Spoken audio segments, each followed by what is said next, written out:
So in part number 3, we're going to have an introduction for the casting processes classification.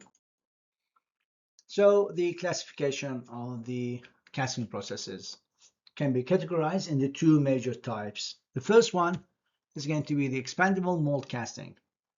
The second one is the permanent mold casting. When we say expandable, that means the mold is going to be expanded or destroyed after each casting process.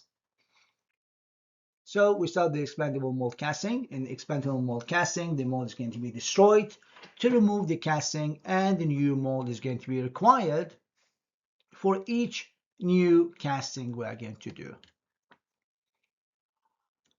The example of the expandable mold casting are the sand casting, the shell casting, the investment casting, the loose form casting, and the plaster mold and the ceramic mold casting.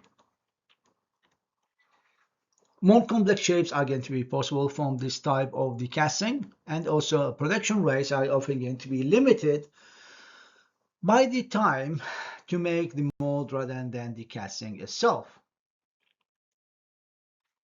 On the other side, the permanent mold casting processes, we're going to have a contrary to the sand casting. The permanent mold casting, the mold is going to be used to produce not a single but many castings. Example of the permanent mold casting going to be the basic mold casting, die casting, and the centrifugal casting. Of course, higher production rate because we don't need to make the mold every time. Second, less complicated geometry is the drawback of this technology.